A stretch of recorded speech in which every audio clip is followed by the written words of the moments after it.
কোন নারী যদি তিনটি অবস্থায় মারা যায়, তার কবর হবে ভয়ঙ্কর, তার হাসর হবে ভয়ঙ্কর, তার আযাব হবে ভয়ঙ্কর। আমার শেষ কথা বলছি, একদম মনোযোগ দিয়ে শুনুন, আমি হাদিস থেকে বলছি।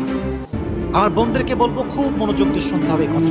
1 নাম্বার, যদি কোন নারী এমন অবস্থায় মারা যায় যখন তার স্বামী তার উপরে নারাজ, আল্লাহর জাহান্নাম তার জন্য নির্ধারিত হয়ে যাবে।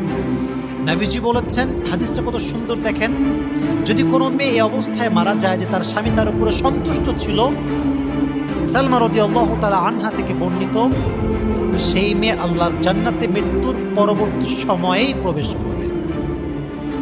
জোরে সুবহানাল্লাহ পড়েন।